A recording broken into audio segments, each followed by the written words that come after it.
Press. Oops, sorry, yeah.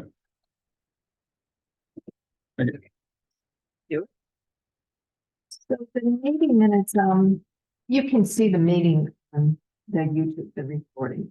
I'm trying to be as detailed as I could, so you guys didn't have to listen to the whole. Any comments or questions?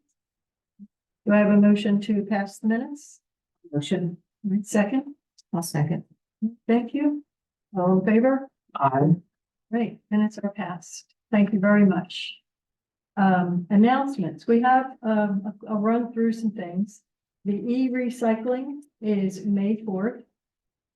And I have C sheet, hold on. It's in two different places.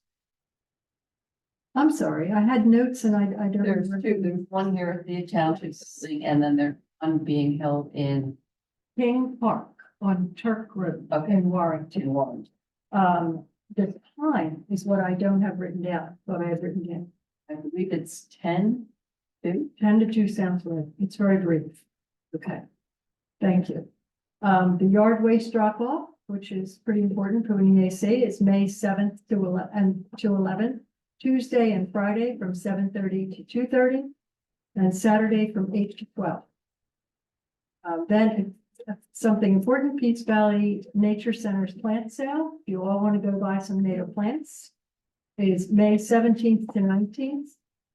Carol, what is the time on that? I have that front of me, but it's generally 10 to 3. 10 to 3, that's what I thought, okay. And May 16th, if you're a member. Members only. Then we are having a cedar tree planting, and if anybody hasn't seen that notice and would like to come help out, we're meeting at 1 o'clock in West Branch Park parking lot. And you know how Cotton Park is across the street from West Branch? There are little volunteer cedar trees. Cedar trees are very good trees. They're not going to survive there. It's just a farmer's field at the moment. When you dig them up, walk them across the street and plant them in West Branch Park. They're very good for being part of the buffer, good for wildlife. They'll have a happy life there. It won't be a huge project, 1 o'clock to 3 o'clock. But What day is that? I'm sorry, Sunday. Sunday. Thank you. Any questions on that one? And I did look up the e-recycling. It's 9 to 1. 9 to 1. Okay, thank you. Shovel will be there and everything. If you have a shovel, bring it, but we'll try to have some extras. Do you have a couple extras? I can bring 2. I do not, but I don't think everybody will be digging holes. Right, You know, that's we can true. just have people who are planting, I'll be a digger on the other side. I can bring shovels. Yeah, they're very shallow. It's not a difference. Easiest treatment anyway. That's true. We're ease you in. Mhm. What's that? The birds love planting cedar trees. That's why there are so Very many. good. Yes, they're very good at it. And we thought since we just got started, and this is our first chance really to have an event, we can say that for us, this is our Earth Day and our Arbor Day exercise. So it's a good way to do it. Then very quickly, remember we approved the Pennsylvania Environmental Council to do an ordinance review for us. That has now been started, and we had a kickoff meeting, and they are going through the ordinances as we speak. And the other thing that we've been working on is the Open Space Committee, and there have been meetings with the county about that and working on a survey. So that too is in motion. No questions?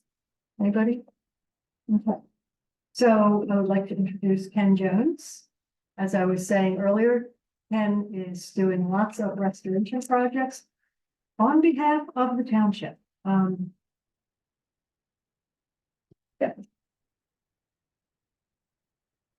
Which we greatly appreciate. So he really was an EAC before there was an EAC.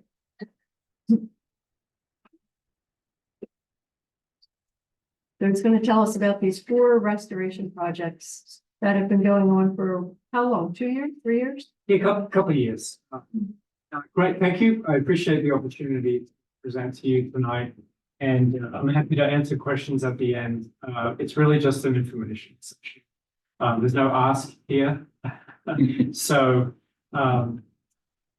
there are 4 projects, 4 restoration sites in the township. And I'm going to go through them in time sequence. So I'm going to start with the one that we did first and make our way through them all here. So I basically just have a bunch of photos that I want to talk through. So there's no slides or words, it's just my words. So I just want to orient you to these sites. So we've got New Galena Road here in Glen Drive. And we've got this little circle called Marshall Circle.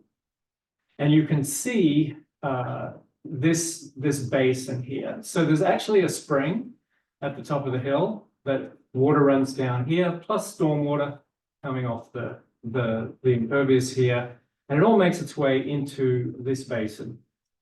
The basin is full of cattail, which is, they're a native cattail, they're invasive cattail, they hybridize, so we don't know if they're good guys or bad guys.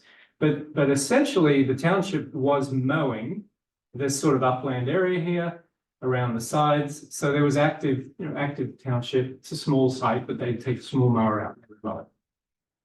And so what we did is propose to the Board of Supervisors to naturalize this area. And what that essentially means is we have planted trees, appropriate trees, they're all native, in this sort of upland area. I'm calling it upland, it just means it's dry. It's not a wet area. And then you can see the wet area, right? This is this area here. So we planted trees all through here, off the utilities. It's very important to figure out where the utilities are, just in case they ever need to be dug up again. We don't want them killing our trees. And cattails are notoriously aggressive plants. And so you can't get rid of them, basically. And they do serve an ecological purpose, but we planted a series of wet-loving trees in this area that over time, over a long period of time, 10 to 15 to 20 years, will create a canopy that will shade out the cattail. So eventually, probably not in my lifetime, this will be a forested area. We have shrubs, shorter stature shrubs all through the front here. So if you look at this from the street, if you imagine in the future, you'll be looking at a wooded area with flowering shrubs, low-growing shrub trees in front of it. So there's always a little bit of a design here from an aesthetic that we have to consider because people live here, right? They live across the street and they care about it. It's a bit ugly now, and it'll be ugly for some time. That's just the nature of restoration. Okay, so I went out and took a little trip around the site today. So this is looking from the back of the basin. And it's difficult to see, but there are river birch here in cages. There's cedars up here, and inside the basin itself, we've got sycamore, and this is protection from deer. If we don't protect them, the deer will just eat them. And so it's now we've had 2 full seasons. So spring of 2022, we're now in spring of 2024. And I went and visited it today, and I will show you when things go well, when you've got the right plant in the right place. This is a pussy willow, and the cage, it's kind of hard to see here. The cage is 5 feet tall. And when this was planted 2 years ago, it was maybe 2 feet tall. Okay, so willows grow very, very quickly. It's the perfect spot for it. Not so much for the sweet bay magnolia. Okay, this is a case of the right plant in the wrong place.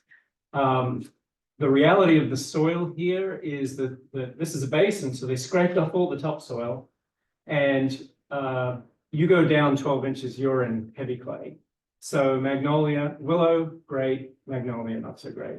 So I may come back and dig these up and put them in a pot and try and resurrect them. There's two of them.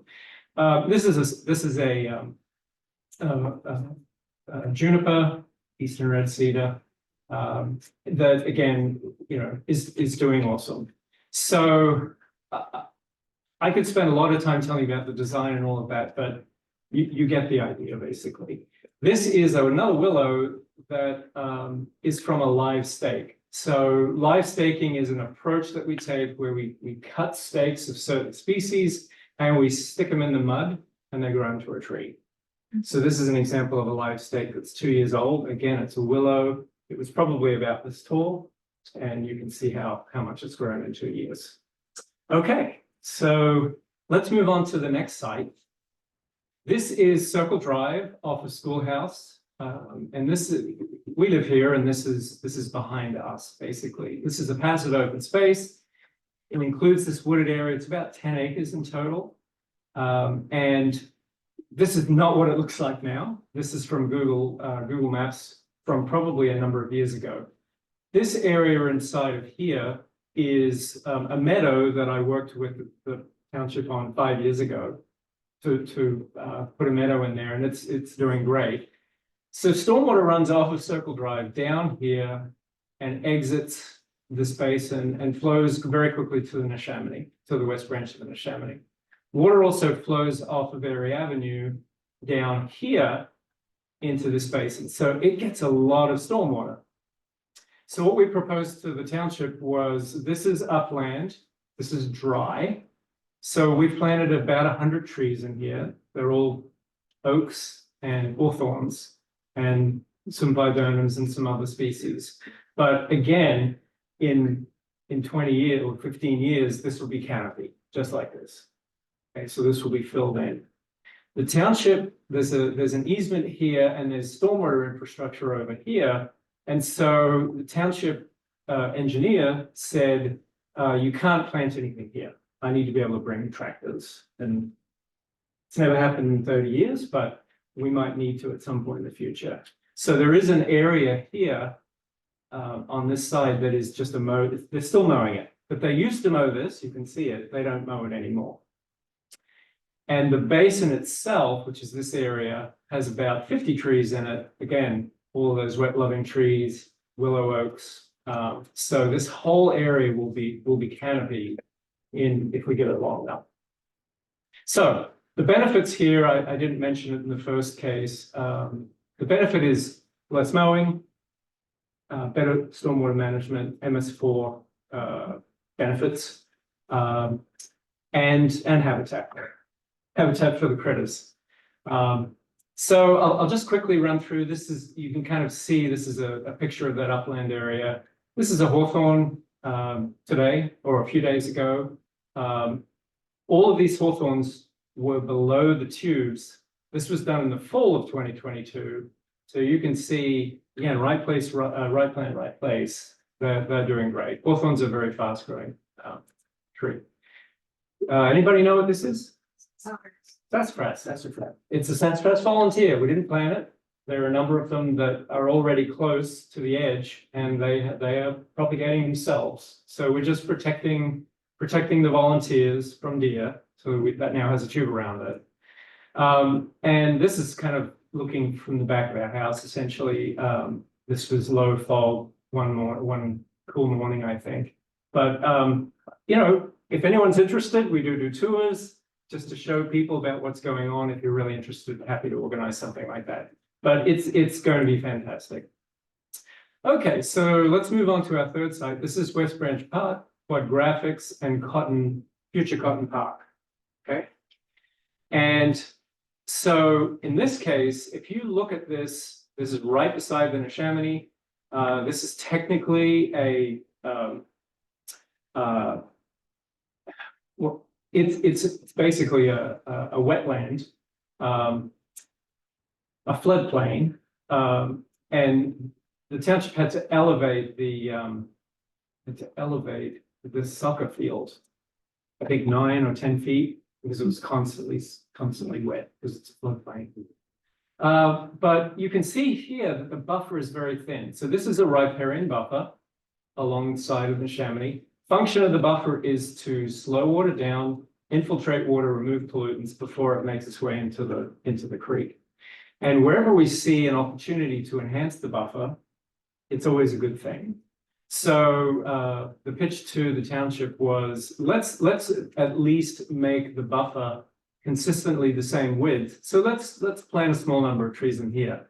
To my delight, after talking to Public Works, they said, "Oh, why don't you take the whole thing?"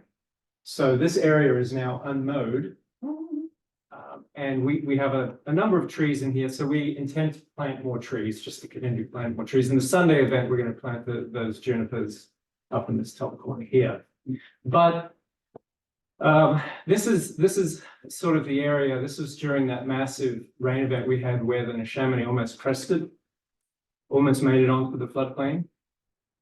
But you can see there's a large number of established species, mostly maples and oaks through this area. And the effect of that is that we get this. Oh, sorry, this is another live stake that I put in a few weeks ago.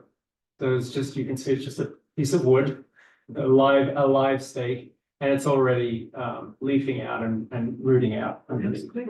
Yeah. So we'll have, it's a willow, I think. And so we planted a bunch of trees, sycamore, red maples, and they were all container trees. And again, this is 5 feet here. These were all below the cages last year. So, right plant, right place.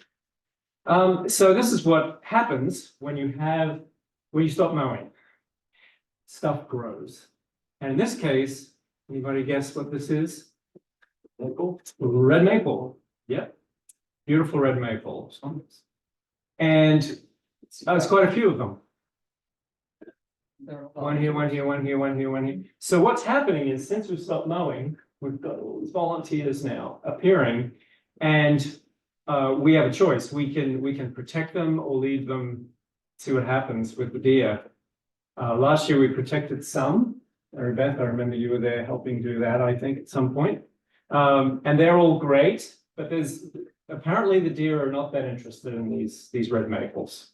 So we will probably just leave them unprotected. There's hundreds of them in this wet area. Unfortunately, we also get the bad guys. Anybody know what this guy is?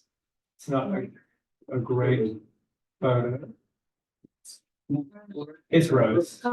Multiflora rose, a favorite enemy. There's a little cedar. Actually, this is about 18 inches tall. Again, more red maples. Anybody know what this one is? It looks like a cherry, but it's actually calorie pear, which is a nasty. Here's a privet, which again is not good. Anybody know what this one, Carol? Putting you on the spot. It's an American elm. Yeah. So there's a number of almond here. Yeah, They survive. So there's some really good species in there, and the point is, the point is we need to manage the space now, and we need to get rid of the bad guys and either protect or just take care of, be stewards of, which is great. We don't actually need to plant more trees; they've already planted themselves. Unless we want to introduce more diversity of species, it's essentially maples and elm. But I didn't show you all the photos. I was walking through there this afternoon, and there's some unique native plants that are growing in that area. So it's pretty cool. All right, let's move on to the next one. Anybody recognize this area? Veterans Park. Yep. Hugalina Road. Here's the trail, the playground, the car park. So when this, I've seen the plan, and the idea was a meadow surrounded by canopy to provide shade for this trail. Unfortunately, a number of those canopy trees have died. So we happen to have some free trees lying around. So late last year, I asked Ryan Pressman if he was open to us replacing the trees that had died, so. And he said, sure, why don't you throw in a few more? So we walked together through the site and he identified the spots. So it wasn't just me going out and planting. Here are the three enthusiasts. And in front of us here, we have a scarlet maple. Scarlet oak, which will do well in that sort of drier area. So here's a photo from today. There's actually 5 scarlet oak and there's 5 hawthorns down the bottom, which are lower growing. There's a little grove of them, and then there's a very slow growing white oak kind of down here. So the next time you walk around Veterans Park, you'll know that what you're looking at basically. All right, so those are the sites. I guess what I'd like to say is I've sort of talked about the benefits really are MS4 habitat and just in many cases stormwater management. Veterans Park is really it's just because it's a park, right? We like to have some shade here. And who funded it? Essentially, there were grants that we won to pay for the materials. And then there were a set of volunteers who did the plantings. So the township essentially, as the landowner, didn't have to provide any funds. It was, or even staff. It was really we're bringing everything, which is great, I think, for the township, and that opportunity exists in the future. So just to sort of wrap up here, this is Veterans Park here, and up here we have another large basin, and I've got my eye on it as a potential project. So again, there's no ask here, but you know, this is a site that could be naturalized. We could remove the need to mow. It's actually quite a large area, and this is cattail. So we could plant the same kind of species inside of here. This is the parcel owned by New Britain Township, and I believe there was some engineering done here in the last year. Which parcel is this? This is Walden Way. This is the Walden Way Basin. So the township owns the parcel all the way up to the road, and all the stormwater comes down on township land into this parcel, then it exits into private property here. And I think there was some engineering done here, but I did talk to Ryan about it, and you know, he's open to the idea of not having to mow. You know, we do an appropriate. Succeeded. Yes, yeah. So that's essentially the quick overview to give you guys. If you have any questions, if anybody would like to ask one, I'm happy to answer. Otherwise, it's all the time I'll take.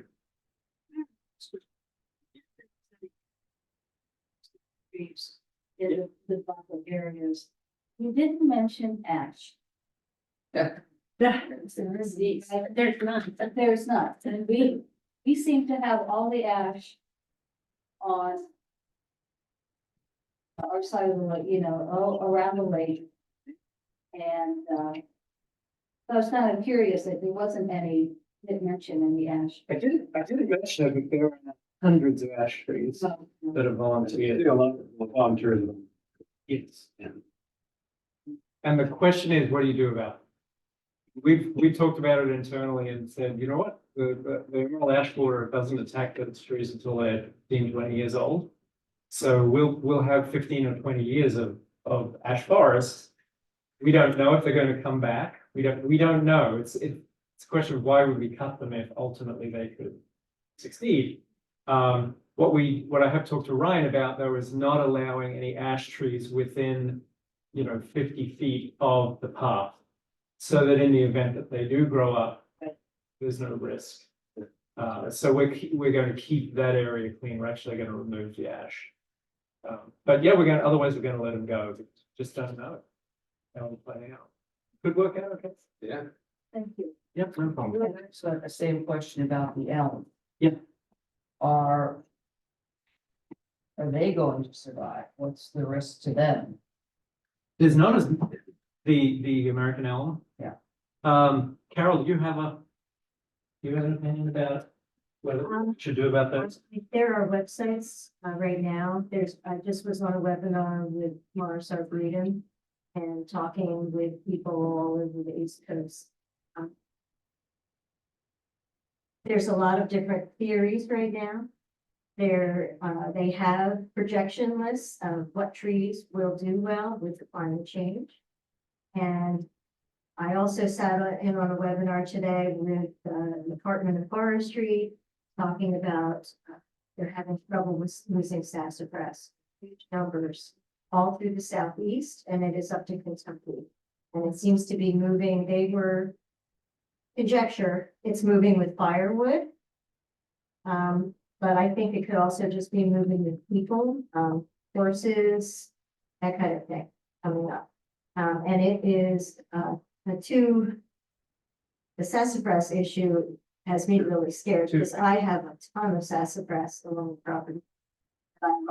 So anyway, it comes from a beetle, which arrived in Georgia.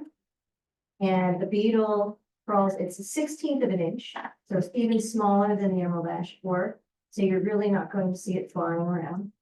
It lands on the tree, goes through the bark, like a pinhole, and it goes in and lays eggs. But for those eggs to mature, it has a fungus that it carries with it. So this fungus is attacking the system of the tree, so the tree can no longer get fluids. And it is killing the trees within 2 years. And they don't have, at this point, the Department of Forestry has no idea how to stop this. So it is terrifying. So there are, I mean, you could watch these things all day. Every tree has a risk. But without trees, we're gonna have a whole lot of trouble breathing. Yes. So the more we can get in and the more diversity, and it's all about diversity and healthy ecosystems so they grow, right tree, right place. Get that canopy back if we can. We're losing canopy. They just said it for Morris, 100 football fields a year in the Philadelphia area is how many trees we're losing. That's the whole, the counties around it too. So yeah, canopy is the goal. And Just concerned about them.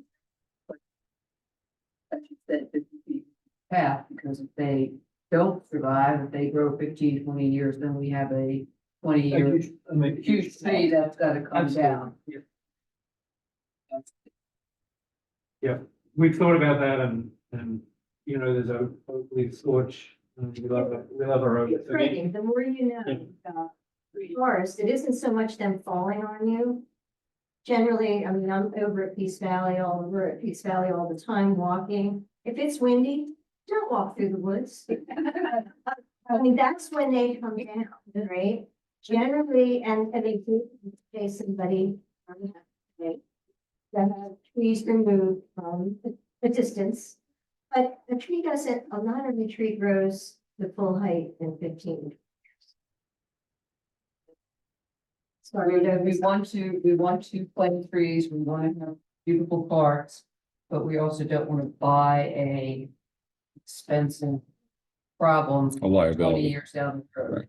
where like that, I mean, we've all experienced it with the ash trees. Just hundreds and hundreds of dead ash trees into the place. And people have paid a lot of money to have these taken down. There's one last thing I'll say that mentioning is maintenance. So we maintain these sites, we'll continue to maintain them. That's the plan. Mhm. If Public Works would like to be educated, we can train them on how to identify good guys and bad guys, but I'm not sure if there's any interest there, but we'd be happy to do that if there's. I think we're gonna have to at some point. Hopefully, my goal has been to educate fire management and Public Works on the insanity of the running to 400 different spots in the township to mow, a quarter acre here or there, and that it would be far better to allow this to naturalize rather than In a Cut managed down on way, the in a managed way, Mhm. yeah, Right. there's a land mow the management. parks, mow the lawns in front of the building. any other recreation spots, but it's just very expensive, mowers, repairs, time, gas, and of course, employee time doing that, so. Brian told me they really don't want to mow them, they have better things to do with their time. Yes, they do. So there's this theory that they like to mow.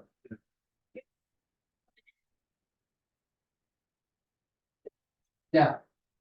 That's county. Even though Thank you. it's fully, so one other, just following on that.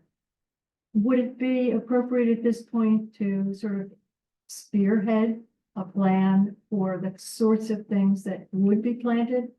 Within a certain number of feet from a path? Yeah, it'd be good to have. Season. Or maybe even to develop it? Well, that's what I mean. But also. Well, true, but this plan would be appreciated, I'm sure, and could it be even smaller ones like some redbuds and some dogwoods and Yes. junipers? You can plan out some ribs in this canopy, but. And strategy is pretty much. Right, just it's sort of close to the. Oh, sure. Yeah, right, that's all. Anyway, thank you for your. Thank you.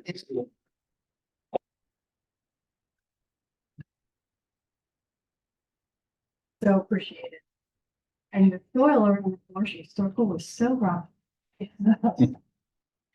Okay, so we'll move on to the work we've been doing on ordinances. The first one that I would like to bring up, the first three things that you have on your agenda, general, woodlands, and Butler Overlay District are all on one document. I sent it out to everyone. I think everybody has it about a week ago for you guys. We've been working on it for, I didn't want to inundate you. Okay. So you said you're good with what you had. Send it. Well, we're going to vote on it. So you're going to get it. At least, is everyone happy with voting on it? You've seen several versions. You've all seen several versions. Had this version for a week. Does anyone have any questions or comments on this one? Are you talking about the first thing? The first three are all in the document that I sent last week, which is this one. I mean, I'll be honest, when you send them via email, and there's changes that sometimes it's hard to figure out whose changes, who has made the change. That's what I do. So that is our document only. From the EAC. From the EAC. When you see something like this, these are the amendments like this that the township engineer is doing. Their changes are in the margins. This is what and they're in color, and changes that the engineer is making are in color, they're inserts or deletions. This is the document we've been working for a month. This is ours. It's hard to understand in the emails. Yeah. Yeah.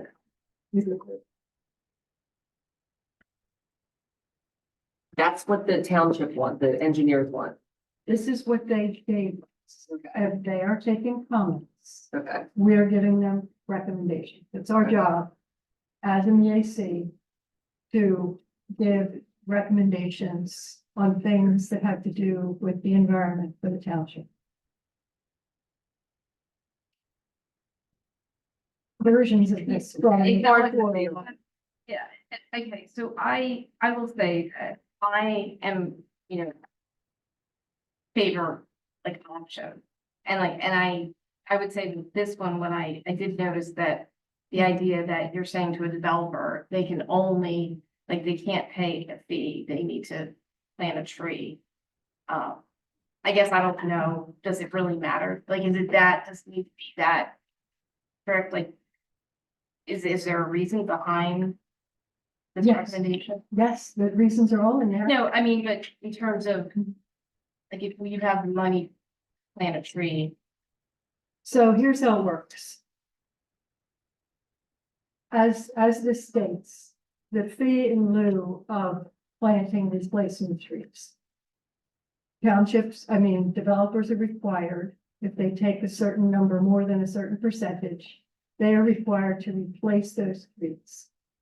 There is no requirement from the state saying that a township must give the option of a fee in lieu of replacing the trees.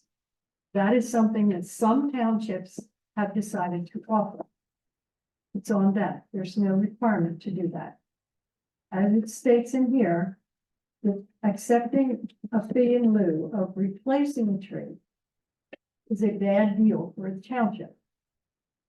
The developer can plant it more cheaply. It gets planted right away, and has the 18-month guarantee. I checked into that. We can't require more than 18 months. It's illegal. So we're stuck with the 18 months, but it comes with a guarantee. If we let them just pay money and that money goes into a tree fund, when we go to buy a tree, we end up paying more for the tree and we have to use our own people. We get no guarantee for 18 months or even for one day on the life of the tree. And the chances that a tree is going to be planted quickly are slim.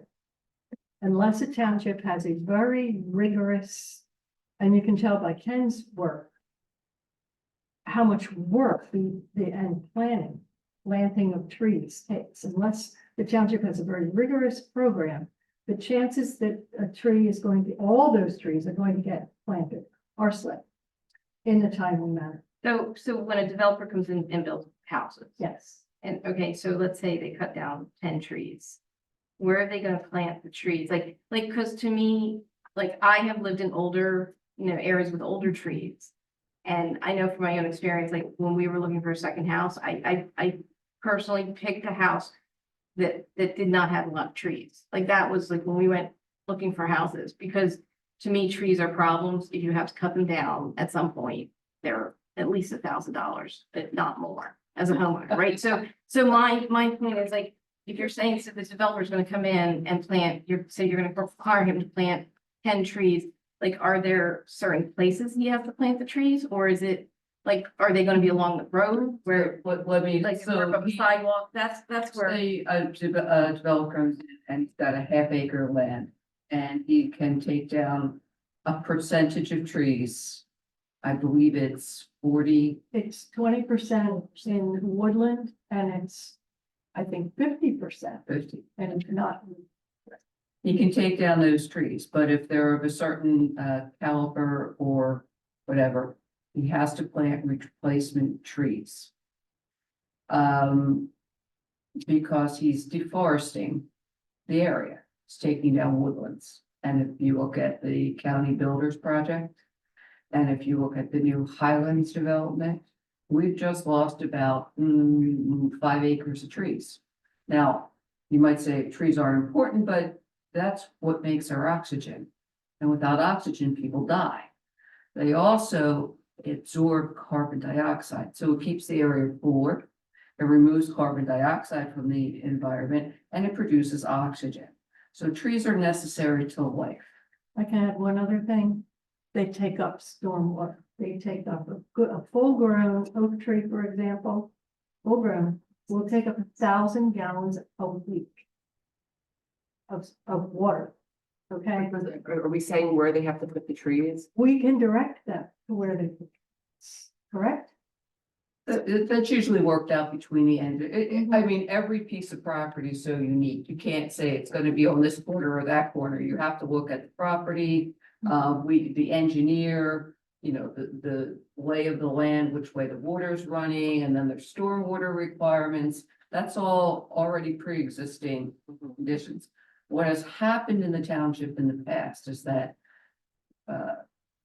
large swaths of forested tree land are just cut down, money is taken, and by the township, which encourages some people to develop and encourages some supervisors to encourage development. And then that money may or may not ever get used to replace those trees. That I can attest to the fact the government moves at a snail's pace. So it could be 10 years from the time that money's taken in to someone says, hey, let's plant some trees, or that money just sits in an account. And as we may or may not know, in actuality, if the township doesn't act within a certain time to use that money, the developer can demand it back. Is that correct? Certainly the case with Parkland. Because it's not in the municipal code, the fee in lieu of replacement trees. There's actually no statement on that. Certainly by analogy, that could be the case. So it's a risky business. I can tell you, this is my 5th year on the board. I know of no township project that has ever planted one tree. What? Sorry. You're looking at the man that's planted the trees in this township. I don't know. I believe we may, I can't guarantee this. I don't know when the trees were planted at Veterans Park. But that may have been done by the township, but that was at the urging of a certain committee person in charge of that project. And I have never seen a tree planting project come before the board except through volunteers. So it's not gonna happen. We don't have the developer do it. It's not gonna happen. And I think one thing, Katie, that you might be misunderstanding, that doesn't mean that if the developer has built, say, 10 houses, say those houses going off of Schoolhouse, right now, it's 5, I think it's 5 houses. That doesn't mean the developer has to put all the trees that number of trees right in the yards of those 5 houses. They could be in any number of places. They could be elsewhere on that property, or no, the entire development property, or they could be in a park. We could designate some of our parkland. And these are larger trees. Penn is planting small trees because we get them on grants where they provide trees. We've talked about caliper, which is the diameter. They're 1 inch, 2 inches at most. Developers have to replace with much bigger trees. So. Yeah, I was gonna say, I just think too that, I mean, the developers, they're business people, right? So but I would see happen is that, you know, if the cost of it, they're gonna just pass it on to the new residents. Like, there's probably a cost that they're not absorbing. They're just, if this becomes more costly, like, because to me, if you're telling them they have a tree, like, we're deciding that a certain tree has to be, planted, right? Like, is that, but who's stopping the resident that then buys the property from cutting the tree down? That's what I'm saying. Like, is there, unfortunately, nobody. well, that's, what I'm saying, like, that's where I think they're saying that it shouldn't be, ever a possibility. I mean, that's where I come in. Maybe in some instances, this would make more sense. Did I hear somebody jumping in over here? Well, as I'm listening to this conversation, there's a few things that I think we're jumping around from. Let me first go back and address when you were talking about where they're gonna put the trees. Your general comment about using a professional planner, I think that kind of, in our recommendations, really comes into play. It's something that we're entitled to do as a township. And the developer has to pay for that, but apparently we haven't been doing that. So maybe that could address the location of replacement trees and so forth. The other thing is that we are proposing that this fee in lieu of, which basically is just cash that doesn't seem to get used to replace any trees, just not be done anymore. There's a lot of townships and boroughs in this county that do not have this. We do for some reason, and we think that if our code says that X number of trees should be planted per acre based on what is removed, or I believe it's at the discretion right now is what our code says, the fee in lieu. Why do we have to have the fee in lieu? That's the point really here. I have never seen a development come through at some years that we have not taken the fee. I think the gentleman in blue in the gallery had a comment or a question. Yeah, it's, Please say your name before. Please give your name for the. Mark Barbe. Thank Thank you for using the microphone, or anything you are. I'm sorry. So I just wanted to say that the other proposal, we're talking about having a planner. And would be would dovetail in is where to put the trees. That would be like, I think planners, maybe you were just saying that the planner would, figure out where to put the trees and what the township goes ahead and makes the developers pay for it. Makes perfect sense to me. I think you have to look at, the sketch plans when, I mean, we have boxes that come in, they're 20, 30 pages thick. And everything is marked out.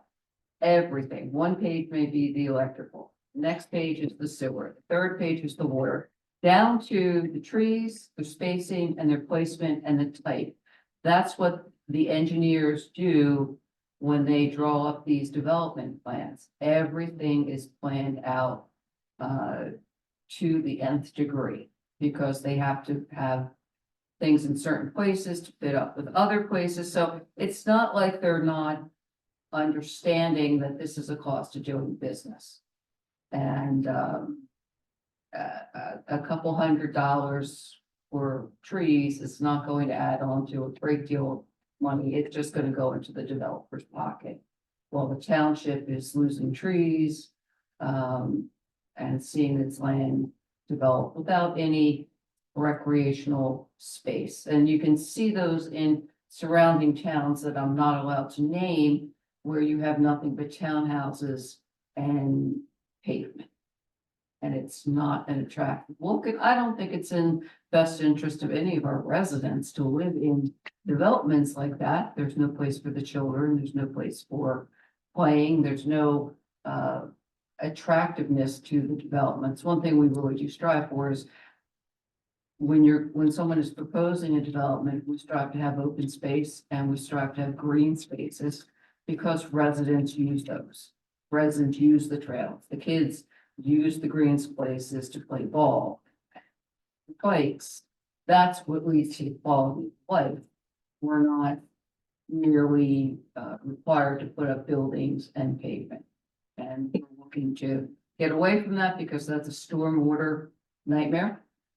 And we also have our MS4 requirements that require us to have projects dealing with stormwater and how we're going to manage it. So the easiest way, rather than digging things up and putting in pipes, is to plant trees. Right? Green stormwater infrastructure. Yeah. And I think that what we're looking at here, is this good? Can you hear me? I'll do it. Is this on? There we go. Okay.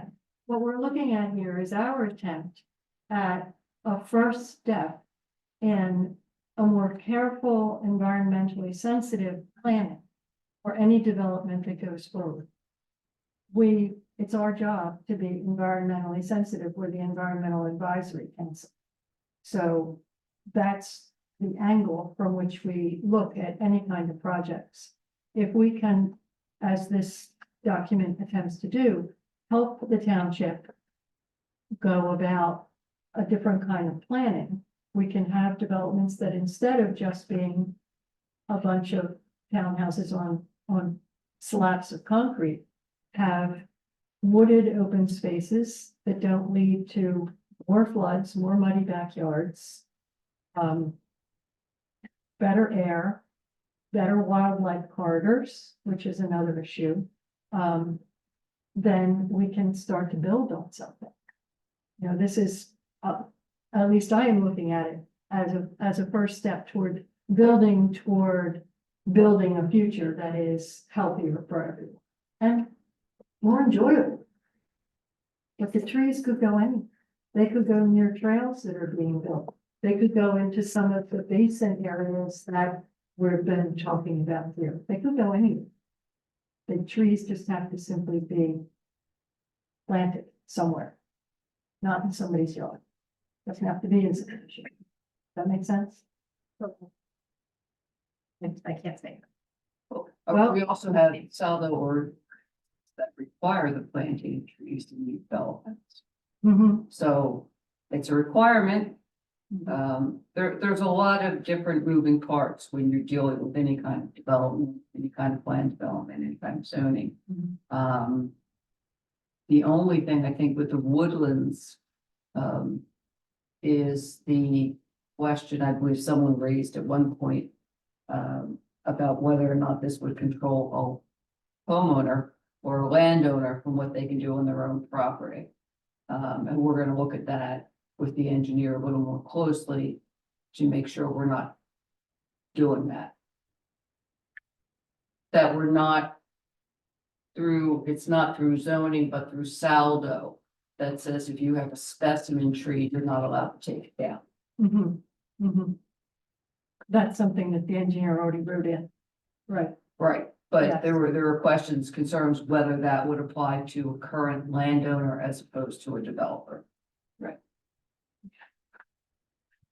There are townships, even counties in the country that do require permission to take down this specimen tree. But I doubt that we're close to that. I don't know. Are there any other questions or comments on this? I actually do have a comment on page 2. The second paragraph down, the receipt of payment of the administrative fee can be a prerequisite for plan acceptance for review or a condition of approval to be satisfied prior to approved plan recordation. Page 24, that refers to page 24 of what? Of the document that is cited at the beginning. At the beginning. Yes. Okay. And then the next paragraph, we recommend therefore that the township update its current document listing fee schedules for professionals, and then it looks like the next, maybe that's supposed to be a comma as opposed to a period. This is what. I have a comma right now. I think I caught that typo. Okay. It's a comma and a space. Yeah, that was, Okay, I got that. actually, I think it was cut and paste. Okay. Yeah. That was, I think that was it. Okay. Oh, and on page the reasoning, I think you meant ensuring. The reason for ensuring maximum protection. Me, as opposed to I. Oh. Right. Thought it could go either way. I don't, Okay, you're the teacher. we're getting into technical. We get it. I just want to make sure you got a Okay, good document. thank you. You're just recommending to the board of supervisors, everything is actually voted on, it will be reviewed by several parties. Yes. Right, Yes, this is just our making a recommendation so that it goes into recommendation. your hands. Folks need to see this. It's a lot to look at. It is. Yeah, And it's kind of confusing just in emails, like when I look at everything, what's, Excel. so do me a favor, Yeah. then. When I send all this stuff Yeah. out, now I send out a lot of documents. I'd send it to these guys too, right? But I think you're keeping up, right? Yes, we're keeping up. If you don't understand something, ask me. So Yeah. they- give me your The comment on zoning this and- people send the one thing and then ours is, what's it, the red. No. So. This isn't in color, but forgive me. This is what the engineer did. Okay, This is what they did us. okay. Before we have touched this. They gave us this. This is where the way he has marked up what he wants to do. I'm not arguing, we are not arguing with anything he has said. Okay, We're adding. okay. We are adding suggestions to the amendments that are being made right now. So these things are gonna be amended. You don't amend your ordinances all that often. Okay.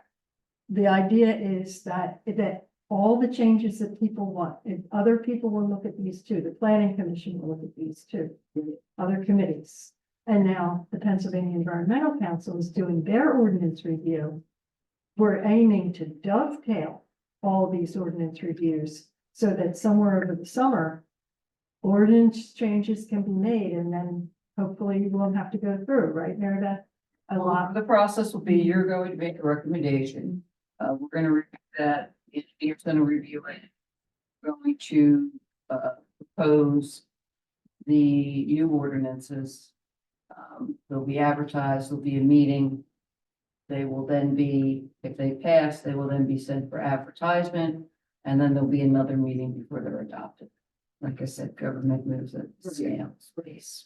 And there'll be a lot of ordinances at that point, because parking and traffic are next. We're suggesting lighting gets looked at.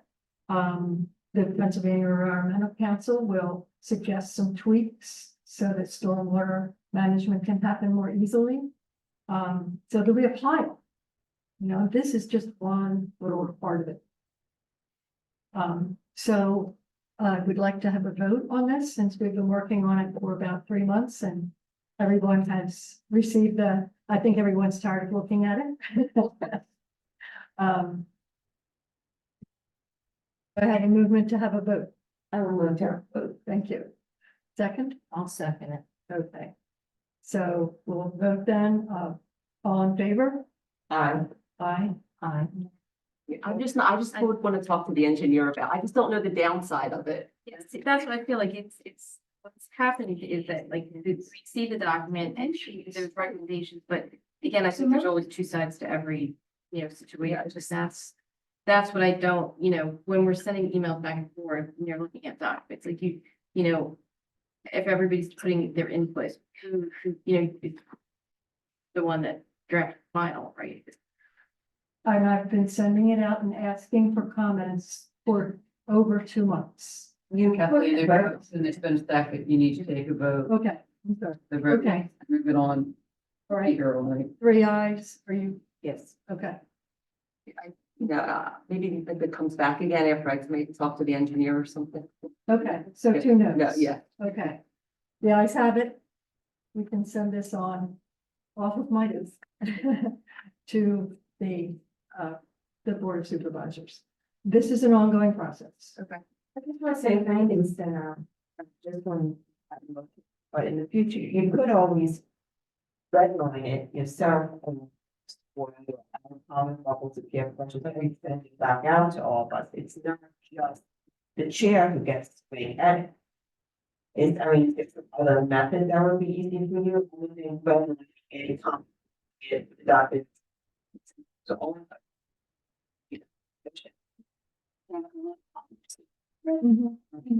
Yes. No, I mean, I I got think- them. You asked me to discuss in 3 No, months. so I did put comment. In the Google Doc. You did? See, and that's, I guess the other thing too is that like, I know Jamie and I weren't at last month's meeting because we had said we had a conflict. It's Easter week. So, that meeting, I don't know if that was mentioned last month, but that's why we weren't here. And that's, I feel like we're sort of at a disadvantage because I know you guys had, discussed this. We weren't here. I did watch the video, but last month's meeting, but again, when you're sending Google Docs, I get it. Like I do that at my job, but it's hard when there's, we're meeting and during the, the time that we're off, we're expected to like make comments and and not at.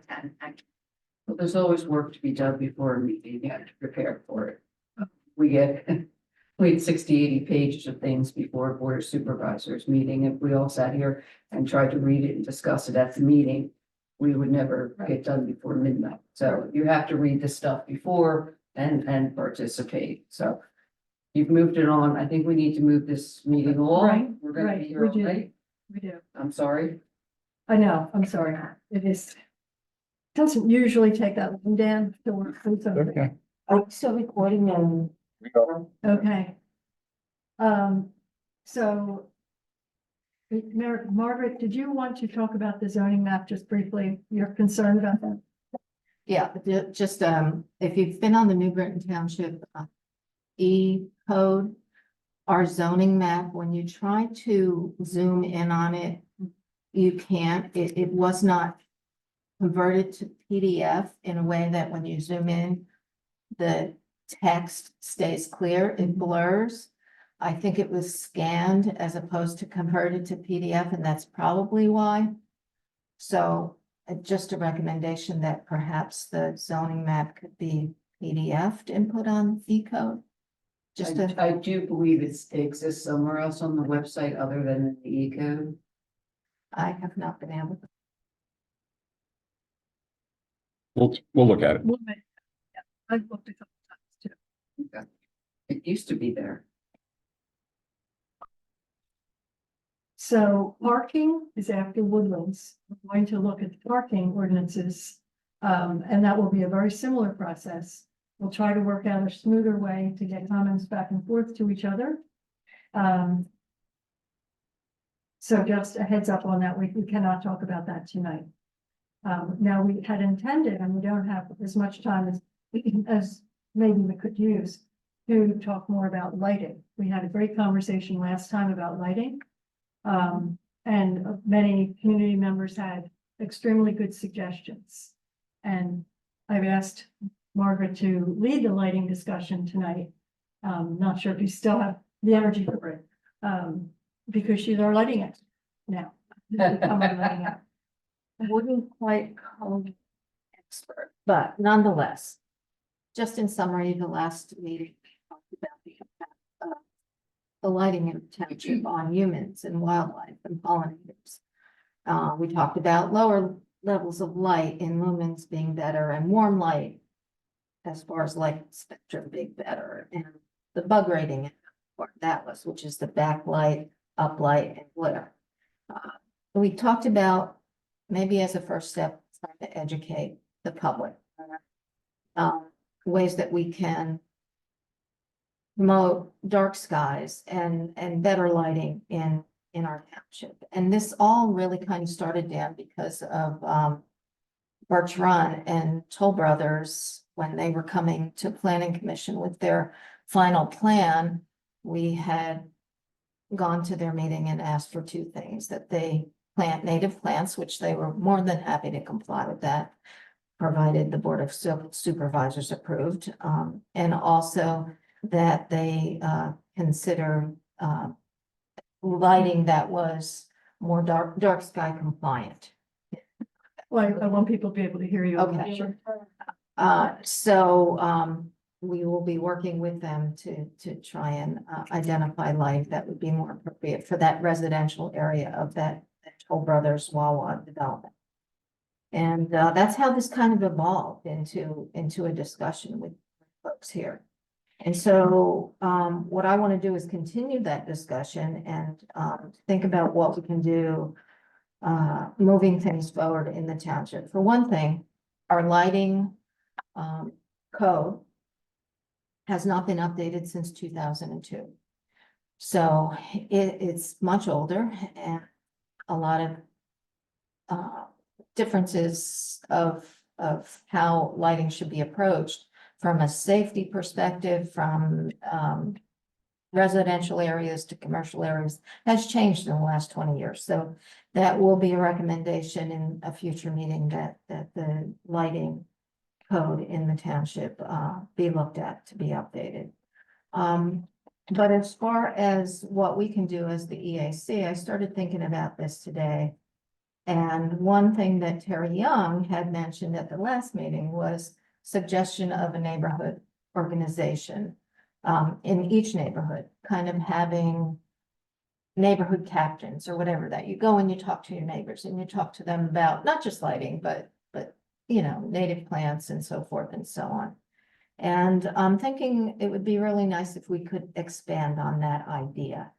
And maybe this year, as a short-term goal in 2024, see if we can get some volunteers to be neighborhood leaders or captains or whatever you want to call them.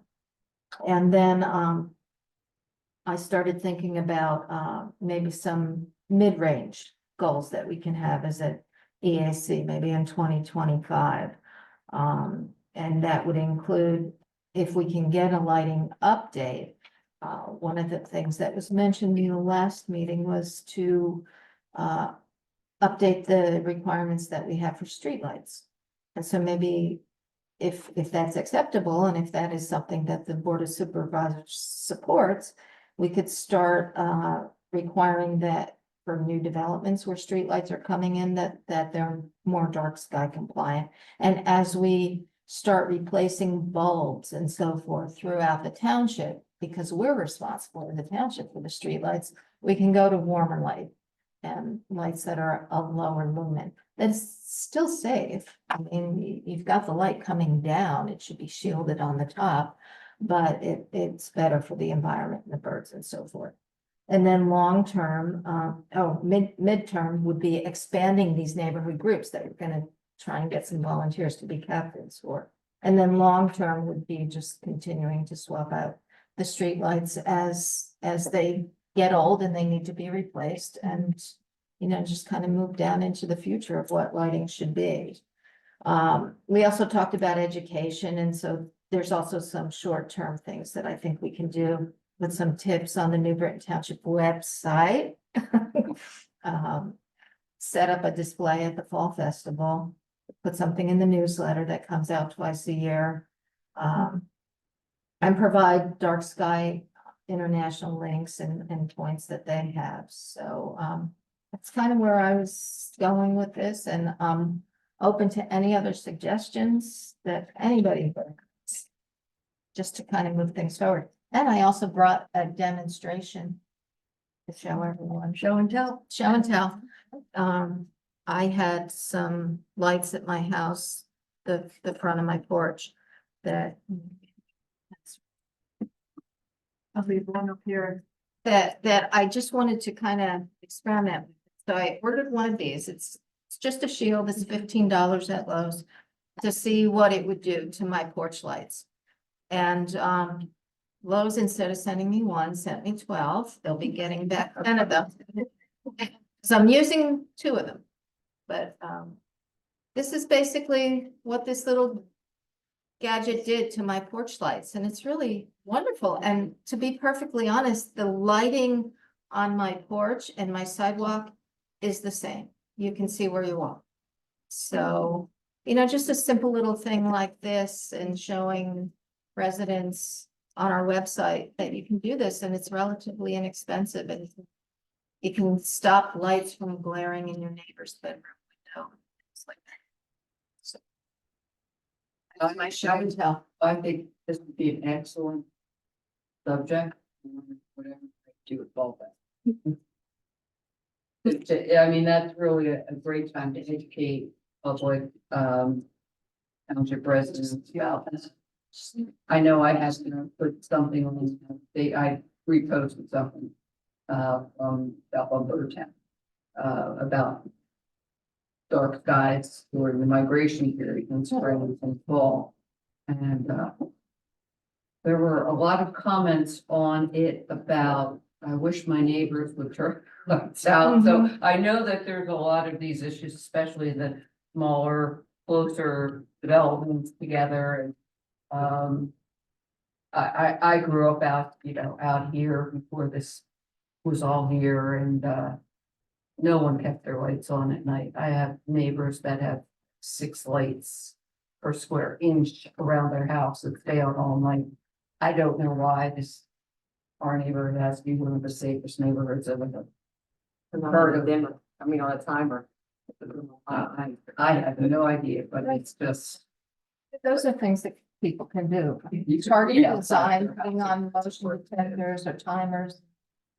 Yeah. They're just easy fixes to not have so many lights on all the time. There's no need for it. And actually, it's interesting, Dark Sky International, they have some pictures on their website of, a lot of people think that it's safer if you have a billion lights on. But the thing is, if somebody's lurking in the shadows, you're not going to see them as much when you've got so much glare and everything. Whereas when you really don't have as much light, you're going to see somebody that's lurking. So I think we have to make sure we're talking about residential. yes, residential. Commercials and whole other. Yeah, areas I wish that- there were a way to approach the commercial. We can. There work may be a way to eventually. approach them, but they're, Mhm. and they have safety and insurance issues and, Mhm. but I have noticed some of the newer commercial. Clearing.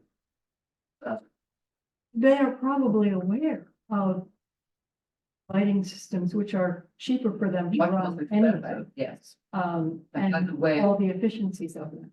And that they're coming down the pipe. where we have streetlights in the township, the residents of that neighborhood pay on their taxes for the streetlights.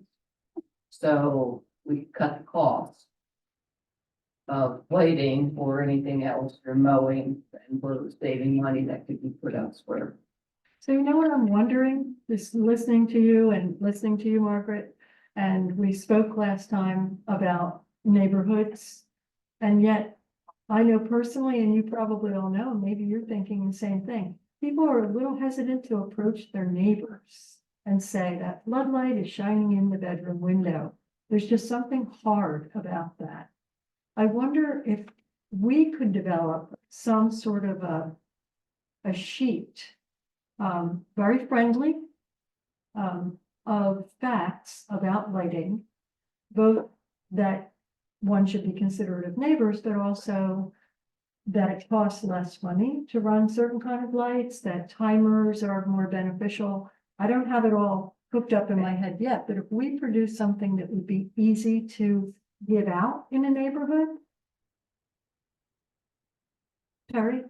If Terry Young, 77 Walter Road, so does the Dark Skies entity, do they have materials available? Yes. So they may not have to recreate the wheel here, they may have something that, you can go through and utilize. It may not be as much work. Right. Oh, they have a ton of. Yes, I mean, I'd just be able to build kind of a neighborhood and discuss. And I think Mary Beth's idea of doing it at one function. And this is a really neat idea. That'd be a great thing to bring to a neighborhood meeting and say, these are some of the things that whatever you're trying to accomplish with. It may not be that much, so that list may be. Mhm. Yeah, I think Margaret, you've been looking at some of their brochures, right? Oh, yeah, so, and I've actually been in touch with 3 different people from Dark Sky International. There is a whole slew of comments that I got back. Lighting and overlay district code. I tried to, I had sent it out just in a rough format for everybody to see, but today I spent the afternoon condensing it and matching the comments to the different parts of code, and I will send that out to all of you. But I think, the bottom line for us being new is to develop some kind of an educational program or what have you. And in conjunction with recommending that the lighting be updated, not giving specifics. Let's let the township engineer take a look at the lighting and update it appropriately to today's standards, not 2002 standards, while we're focusing on the education piece. Our recommendation can simply be that it's section 22.714 that hasn't been updated. Just be updated because it's 2 decades old. Mhm. That's all. He's working on it, that's why you're getting one at a time. I don't think that's on his list. We'll put it. We want to put it on his list. So, We were just going to send you a recommendation to go on the list. Okay. You don't have to, we could, if you're going to do it, we don't need to do that. Mentioned. So, Any other comments on the lighting? Any other ideas? we can recruit those volunteers at the fall festival. Right. So the fall festival actually is the next item. I think that was a prod on the agenda. And I'll just say right now that we plan to have probably a couple of tables. I wrote to Marco because it's basically run by the Veterans Committee, but not really, kind of, sort of. And he said, sure, that would be fine. And then I got another email that said, you better ask the Board of Supervisors, it's a township event. In Yeah, any I case, mean, you're welcome to, have tables, usually the New Britain Business Alliance sponsors tables for nonprofits, and I'm sure they'd be happy to, sponsor, you know, or we do the food order, and other nonprofits. So, all you need is a table and a space, and, that Mhm. you don't need, anyone can rent a vendor space, you don't need approval. okay, Now, Okay. we might, you know, if someone wants to sell their tanks, we might have a problem with that, but. we just want to make sure we're on the list so that there's a space there, a Sure. nice space. And there'll be assigned, there'll be, your new events person will be Yeah. sending that out and probably be on the website to find. Right. Can you confirm the date of the fall festival? No. We, it's September 21st. It's usually the third Saturday in September. Which should be I think Should be it's the 21st. I hope it's the 21st because I reserved several Enviroscapes from Bucks County Conservancy District. It is the 21st, now I'm in my calendar, it is on my calendar. And if anyone wants to volunteer to help out at the tables that day, we need to have the tables covered that day. Will there be a rain date this year? That will be something we'll be talking to the event plan.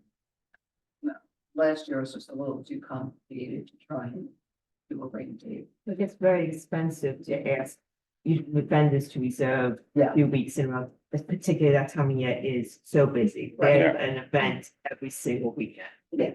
So that's it. It can't really be easily moved around, but Other business? Do we have other business? I don't think so.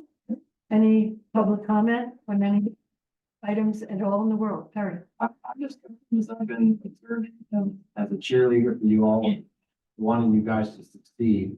I mean, this is you guys are just getting started. But, you know, you're gonna work out all your internal communication issues and stuff. Don't discourage that. You guys will be able to work that through. You just keep working out. I know you're under some pressure now with the ordinance opportunity out there to be able to have some influence on township going forward. And you're right to be focusing on that.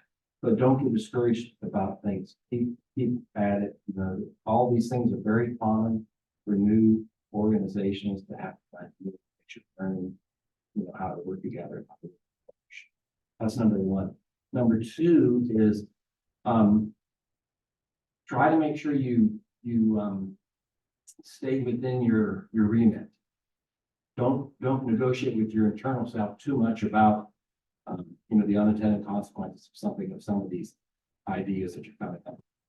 That's why we've got this engineer in the township and the planning committee and the supervisors. It's their job to fix those things. You know, they can fix that. And everything we do has unintended consequences. So some of the ideas that come out of your board may end up being bad ideas because of the unintended consequences, but it's really somebody else's job to identify that. As I understand your remit, you're trying to get this kicked off so that you bring in this environmental viewpoint from the work of the township. So just as a cheerleader for the group, just continue to focus on that. Try not to negotiate too much with yourself on some of the other issues. Make sure, I mean, that's something to bring up with the engineer and so on, but it's their job. They're supposed to be looking at that and making sure that it's not going to be harmful. You know, what you guys are. So keep plugging away. I just, you know, I know it's challenging because it's a brand new entity that you guys are dealing with, but as a citizen of the townships, you're doing some great work, and from a cheerleading perspective, keep it up. It will be beneficial. Thank you. For the planning, he's planning the trees this weekend. You want to post that like on like the website, like Facebook page? Okay. We don't have Volunteer. We do have. We do have. But even when He's the, brand new, okay? even on the couch with like, you know, the Facebook. Right, maybe it'll be for volunteers or something, we can do that, we have a think busy maybe not for weekend, we this. have a No, this Eagle Scout. is not that many trees. Okay. And so we want to know who is coming. We want the first step. But it's a good idea. It's a good idea. One thing we want to do is try and involve more of the Boy Scouts, and we'll be meeting through 36 this weekend. Oh, you Eagle will? Scout ceremony. It's, I think 4 Eagle Scouts. Be Saturday afternoon, and then we'll see what shape I'm in Sunday. You know, again, I can't guarantee I'll be out there digging, but That's Um, great. We're talking about getting Boy Scouts, Girl Scouts, students and maybe church groups of all types to talk about long-term projects. Yes? Carol Weston Young. Thank you. Very good, sure.